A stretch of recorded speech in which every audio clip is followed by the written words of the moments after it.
Professional wrestling is an entertainment medium that can often be divisive. Because outcomes are predetermined, it can often be criticized and seen as something not worth one's time. But at its best, this is an entertainment medium that can often play out a little bit like a TV drama because it blends in-ring action, athletic performance with compelling narratives and storylines.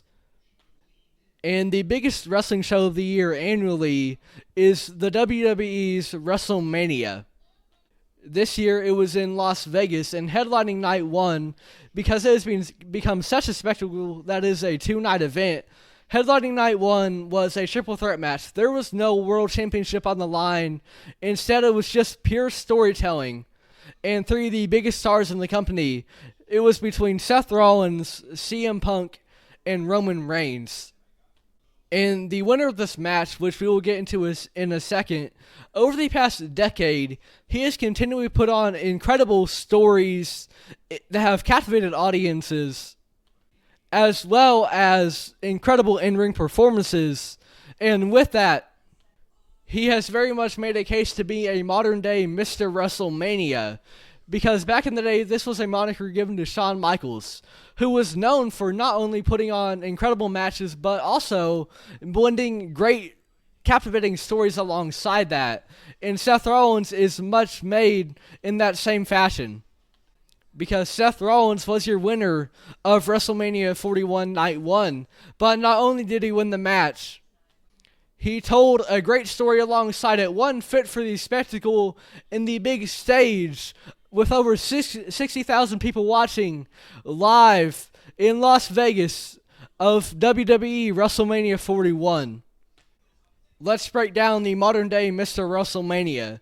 Going to this match, once again, there was no world title on the line, but it was pure storytelling between the three competitors.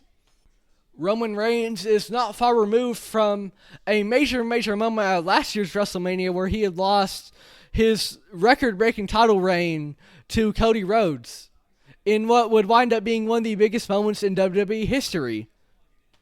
He has really defined a generation over this past decade as the face of the WWE. On another end, you have CM Punk, who back in 2014 had left the company for about a decade. But before he left, his best friend was a manager named Paul Heyman. And ever since CM Punk really got his start in professional wrestling, Paul Heyman had been there for him and trusted in him. But recently, Paul Heyman had been the manager for Roman Reigns instead.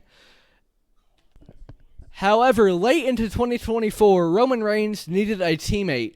He was going up against a group, and he was alongside his cousins as well as an honorary member of the family, but they were outnumbered by one. And so, with his manager being Paul Heyman, he requested that Paul Heyman find an extra teammate for them. And Paul Heyman called out to his best friend in CM Punk. But Punk didn't do this by himself. No, he wanted a favor out of it from Paul Heyman. And that favor would later be revealed that Paul Heyman, for one night only, would not be Roman Reigns' manager anymore. No, at any given time, CM Punk could demand that Paul Heyman enacts the favor and sits in his corner instead as the manager of CM Punk. Ultimately, this move would be made at the biggest show of the year in WrestleMania, where CM Punk was going to walk out with Paul Heyman. But this story goes deeper than that, just between Reigns, Punk, and Paul Heyman, because then you have the X Factor, Mr. WrestleMania, in Seth Rollins. He becomes the X Factor in this drama. He becomes an instigator.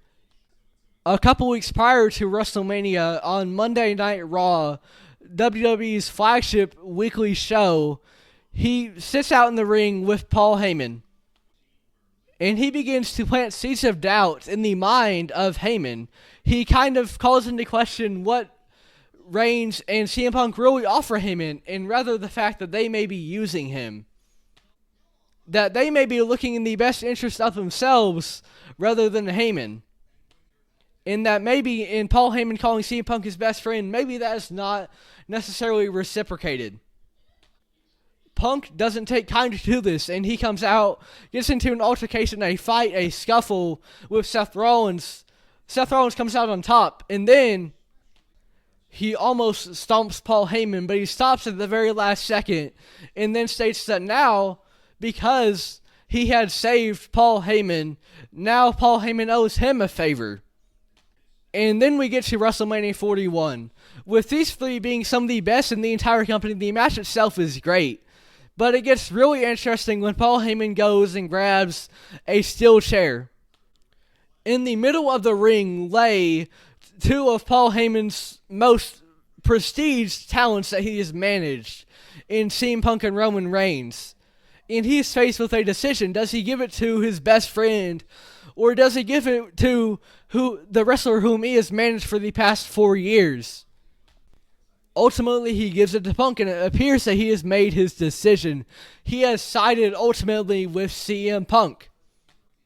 But then he gets behind Punk and he low blows CM Punk. And then it appears that he has made his allegiance to Roman Reigns. He has blindsided CM Punk and instead reignited his alliance with Roman Reigns. Maybe it was all part of a bigger plot. He then gives the steel chair to Roman Reigns, who then hits CM Punk with it. Then Paul Heyman starts directing traffic. He tells Roman Reigns to hit Seth Rollins with it. Seth Rollins is defenseless. He's looking in the other direction. But instead, Paul Heyman makes another business decision and low blows Roman Reigns, then giving the steel chair to Seth Rollins, telling him to finish the job. And that's precisely what Rollins does. And he closes out night one of WrestleMania 41 on top, aligning himself with one of the best managers that we've ever seen in Paul Heyman, creating a moment that will live forever alongside the legacy of WrestleMania.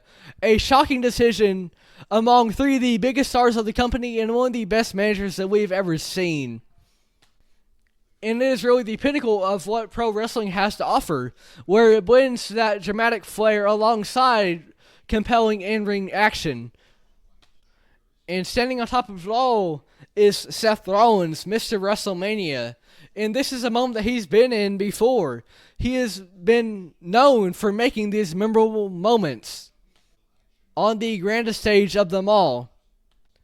As a matter of fact, 10 years ago at WrestleMania 31, he interrupted the main event and cashed in his Money in the Bank contract, which allowed him a World Championship match at any given moment. He interrupted the main event, cashed in his Money in the Bank, and he turned it into a triple threat. And he came out on top and won the world title in a match that when it started, he was not even in, and what would later be dubbed the Heist of the Century. And ever since then, he's put on great matches. He has been an inaugural World Heavyweight Champion, and he has told great stories alongside it all. And with yet another great moment to add to his resume, perhaps we can truly consider Seth Rollins to be the modern-day Mr. WrestleMania for what he means every single time the show comes around, and his significance to some of the biggest stories in WWE year after year, especially when it comes to the biggest show of the year on the greatest stage of them all, Mr. WrestleMania, Seth Rollins. And that's all for today's episode of State of the Association. I'm your host, Nash Roberts. Thank you very much for listening. I don't usually talk about pro wrestling on here, but this is something that I found very, very interesting, and I think it's something that can often blend drama with the storytelling aspect of it, with the sports aspect of it. I always find it very interesting. And I want to share one of the most unique and captivating narratives that we've had in recent memory. We'll get back to discussing basketball tomorrow. Thank you very much for listening. This has been State of the Association. I'm your host, Nash Roberts.